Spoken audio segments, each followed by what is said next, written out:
Nama pedang ini Naga Puspa. Selamatkan dia. Jangan sampai jatuh ke tangan pendekar berwatak jahat.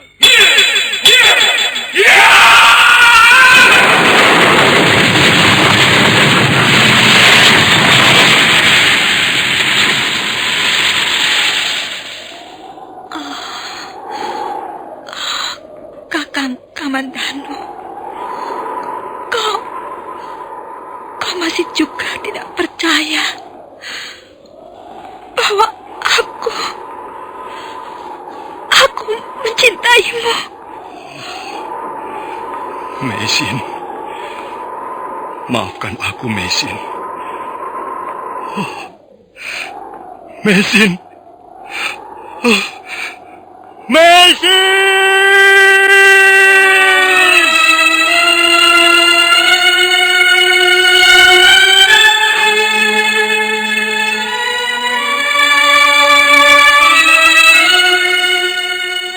Tutur Tinula.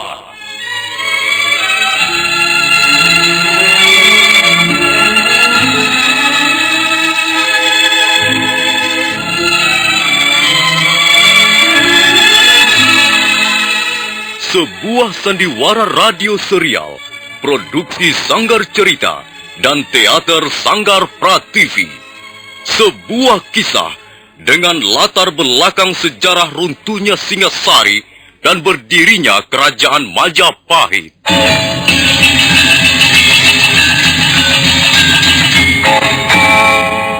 Sandiwara ini didukung oleh pemain-pemain radio yang sudah ternama. Ferry Fadli, Ivone Rose, dan Eli Ermawati.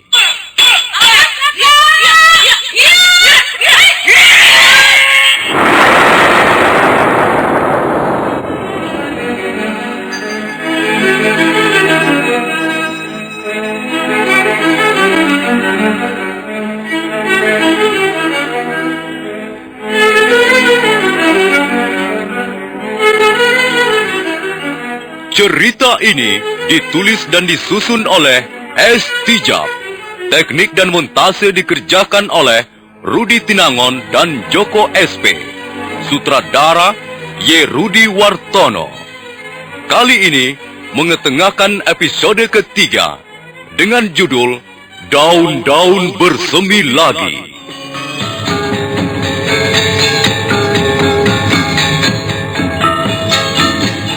Dalam seri yang ke-77 ini didukung oleh para pemain Edi Dosa sebagai Lau Sisan, Eli Ermawati sebagai Meisin, Ferry Fadli sebagai Arya Kamandanu, dan pembawa cerita Nusri. Selamat mendengarkan.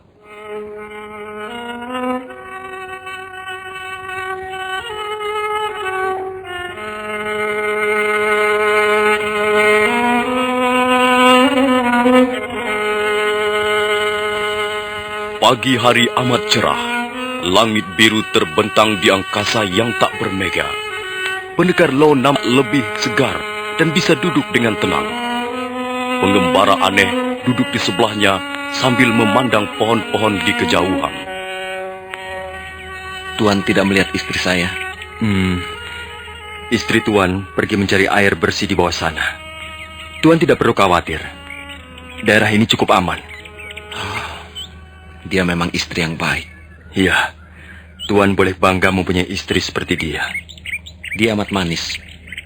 Istri yang baik dan manis. Dia nampaknya juga sangat setia. Semalam dia hampir tidak tidur. Dia duduk di sebelah Tuan sambil terus-menerus menggenggam tangan Tuan. Kasihan dia. Saya tidak bisa membuatnya bahagia. Belum tentu dia tidak bahagia, Tuan. Apa Tuan tahu isi hatinya? Soal kebahagiaan tak bisa diukur dengan hal-hal yang bersifat lahiriah. Tuan bicara seolah Tuan ingin mengatakan bahwa Tuan tidak berbahagia. Maaf, kalau kata-kata saya menyinggung pribadi Tuan. Tidak apa. Saya hanya ingin tahu sedikit perihal diri Tuan. Saya ingin lebih jauh mengenal diri Tuan. Orang yang telah menyelamatkan jiwa saya. Saya manusia biasa saja. Tak berbeda dengan orang-orang lain. Kadangkala saya tertawa, dan pada lain kesempatan saya menangis, walaupun tidak dengan air mata. Saya mendapat kesan bahwa Tuan inginkan suatu kebebasan. Iya, saya sangat mendambakan kebebasan. Tapi saya sendiri tidak tahu persis kebebasan macam mana yang saya inginkan itu. Tuan aneh sekali. Bagaimana Tuan bisa mendambakan sesuatu yang tidak Tuan ketahui? Ya, barangkali saya telah kehilangan diri saya. Oh, masih terasa sakit? Masih terasa nyeri sekali di bagian lambung kiri saya, Tuan. Pukulan Aji Segara Geni milik orang cebol itu memang dahsyat. Saya kira saya sudah mati seketika waktu itu. Dada saya seperti dihantam gumpalan batu karang. Sesak sekali. Dan saya hampir-hampir tidak bisa bernapas, Tuan. Bagaimana Tuan bisa bermusuhan dengan orang-orang itu? Entahlah. Mungkin sudah takdir kalau kami harus hidup dalam pelarian. Baik di negeri sendiri maupun di negeri ini. Ya, mungkin benar apa yang dikatakan Meisin. Apakah Tuan percaya bahwa sebuah benda bisa membawa pengaruh buruk pada orang yang memilikinya? Mengapa Tuan bertanya begitu? Saya ingin membicarakan perihal benda ini, Tuan.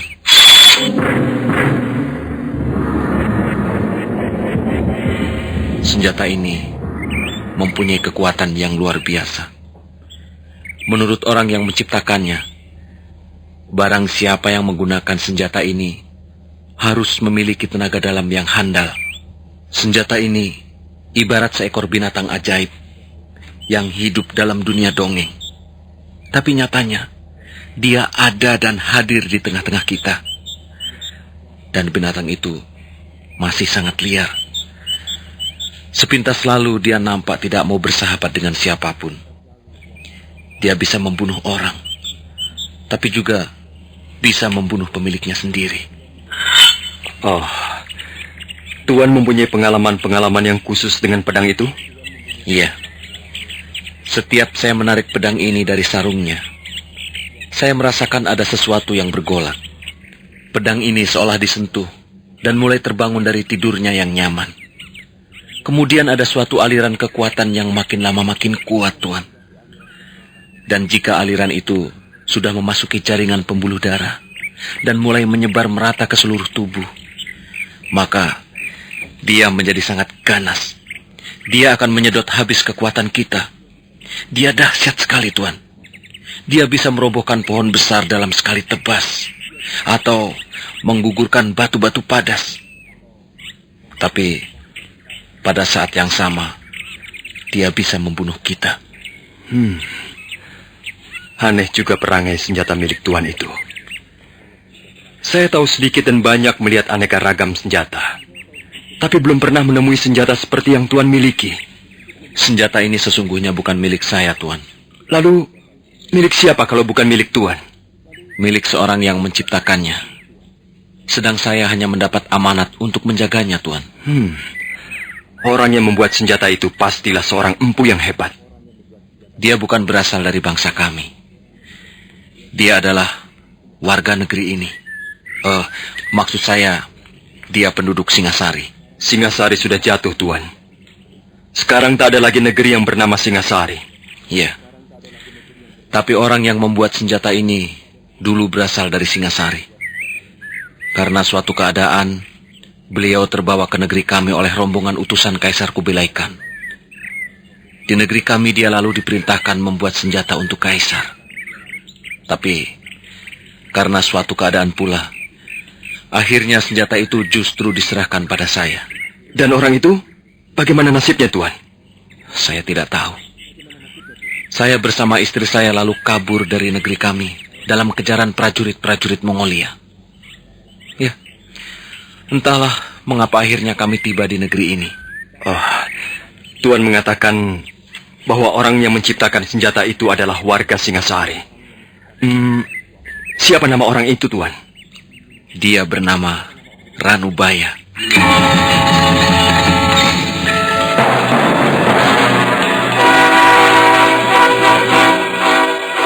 Ranubaya? Iya. Kenapa, Tuan? Apakah Tuan mengenalnya? Tidak. Tidak. Saya tidak mengenalnya. Paman Ranubaya. Mengapa Paman Ranubaya sampai terbawa ke negeri Mongolia? Kasihan sekali nasib Paman Ranubaya. Tuan, apa yang sedang Tuan pikirkan? Tidak. Saya hanya merasa kagum. Dalam hati kecil saya merasa bangga karena di negeri kami mempunyai seorang empu. Seorang pembuat senjata pusaka yang ampuh. Ya, pedang ini memang hebat. Nampaknya Empu Tong Bajil sangat bernafsu merebut senjata ini dari tangan saya. Dan itu tidak boleh terjadi. Karena sesuai amanat Tuan Ranubaya, saya harus menjaga benda ini. Jangan sampai jatuh ke tangan pendekar berwatak jahat. Iya, memang masuk akal juga. Jika senjata yang ampuh sampai jatuh ke tangan pendekar berwatak jahat, akibatnya bisa mengerikan. Tuan harus waspada dan selalu ingat baik-baik amanat itu. Iya. Pesan dan amanat itulah yang justru sekarang ini sangat mengganggu ketenangan kami, khususnya istri saya. Mengapa begitu, Tuan? Selama senjata ini berada di tangan saya, nasib kami selalu tertimpa kemalangan. Hidup kami menjadi jauh dari rasa tentram. Istri saya berprasangka bahwa pedang naga puspa inilah yang menjadi penyebabnya. Saya kira tidak begitu, Tuan. Seorang empu yang berwatak baik, beraliran putih, tidak akan membuat senjata pusaka yang bisa membangkitkan kekuatan sesat. Iya, saya sependapat dengan Tuan. Ya, walaupun belum lama kami bergaul, tapi saya kenal baik pribadi Tuan Ranubaya. Memang, banyak orang berpendapat ada hubungan yang erat antara nasib dengan perwatakan atau daya gaib sebuah benda yang dimilikinya. Saya tidak tahu apakah pendapat seperti itu benar atau keliru. Tapi saya yakin, pedang yang Tuan bawa-bawa tidak ada sangkut pautnya dengan peristiwa-peristiwa pahit yang Tuan alami bersama istri Tuan. Bahwa benda yang Tuan bawa itu kemudian banyak menimbulkan masalah, itu sudah pasti. Benda itu sangat berharga. Apalagi di mata seorang pendekar yang ingin menjadi raja di tengah dunia ilmu kanuragan. Benda itu pasti akan diincar orang. Mungkin itulah sebabnya Paman, maksud saya, Tuan Ranubaya memberikan amanat pada Tuan agar menjaganya. Lo, kau sudah sadar kembali? Suamimu sudah sadar. Dan kami baru saja berbincang-bincang tentang banyak hal. Syukurlah. Lihat, aku membawa sekantong air bersih dan beberapa jenis daun-daunan. Mesin, kau harus berhati-hati kalau pergi kemana-mana, Mesin. Tuan tidak perlu khawatir. Daerah ini saya jamin cukup aman. Kita bisa tinggal di sini sampai Tuan sembuh kembali. Kau tunggu sebentar, Lo. Aku akan menjerang air untuk merebus daun-daunan ini. Tunggu. Kau mau menyalakan api? Iya, saya harus membuat ramuan obat untuk Lo. Kalau mau menyalakan api, jangan di tempat yang terbuka. Dan jagalah api itu jangan sampai mengepulkan asap terlalu banyak. Hal itu akan bisa mengundang kecurigaan orang-orang. Terima kasih atas peringatan Tuan. Di sebelah bangunan tua ini ada sebuah kamar batu yang tertutup rapat. Saya kira tempat itu bisa kita gunakan untuk ruangan dapur. Dan saya akan segera menyiram api setelah selesai merebus daun-daunan ini, Tuan.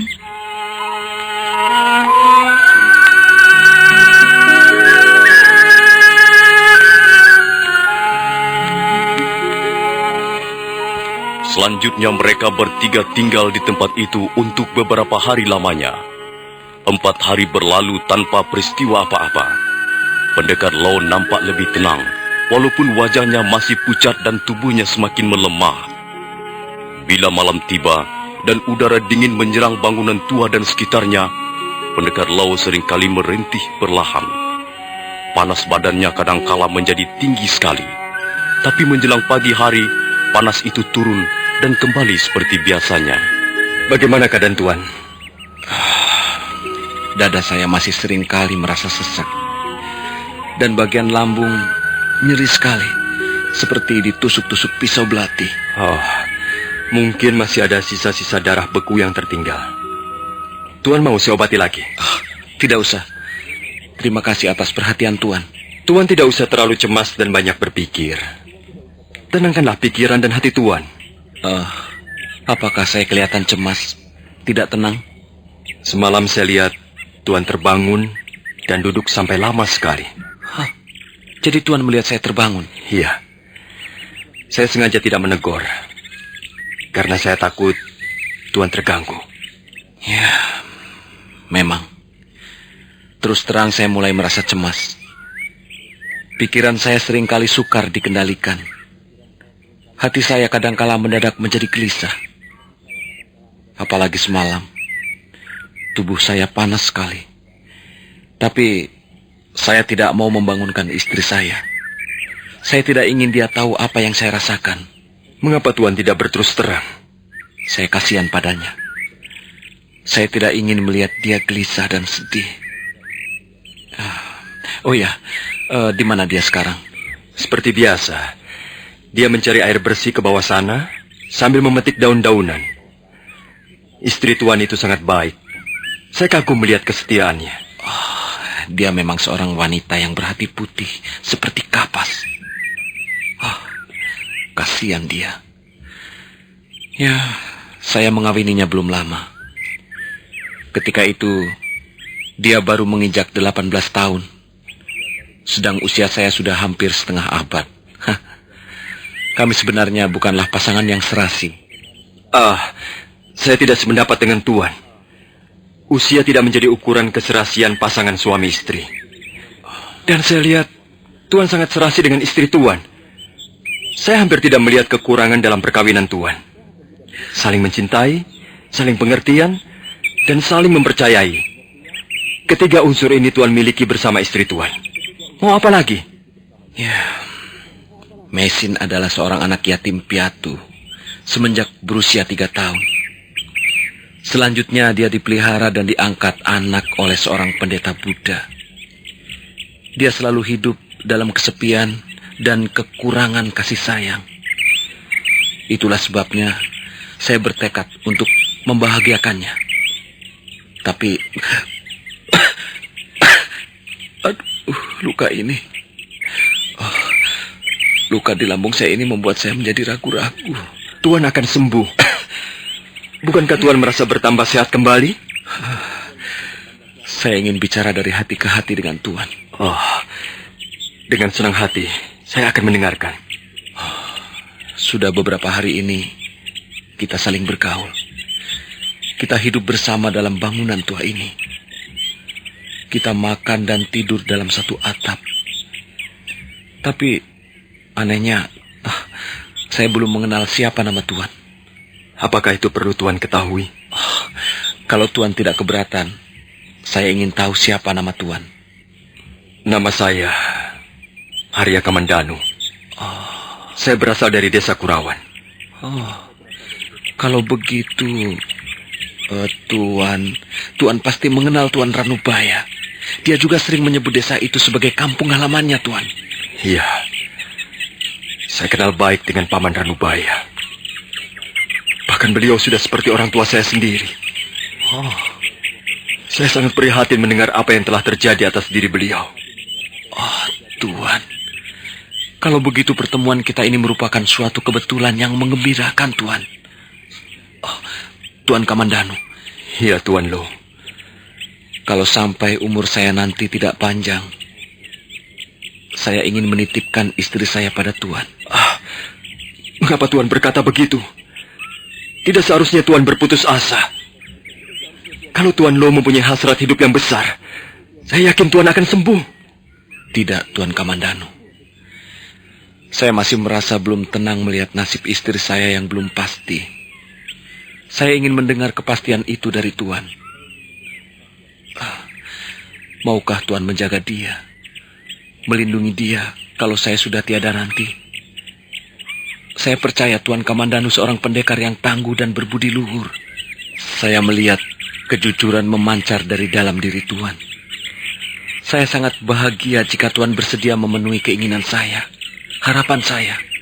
Tuan Lo, Tuan tidak usah mengkhawatirkan keadaan Mesin istri Tuan. Dia seorang wanita yang baik. Dia pantas mendapat perlindungan. Sungguh saya merasa lega sekarang. Saya lega dan bahagia. Terima kasih Tuan Kali.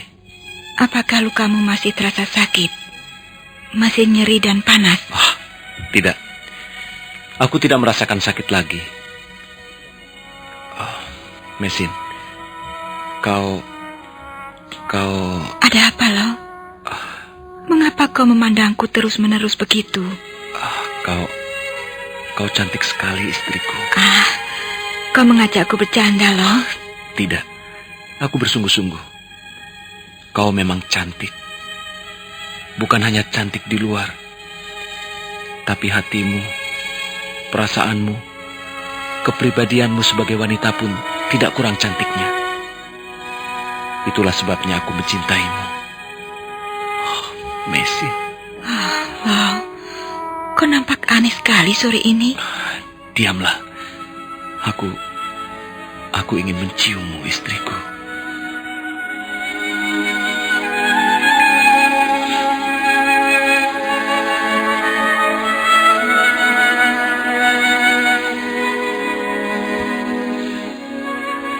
Mesin melihat wajah suaminya semakin dekat.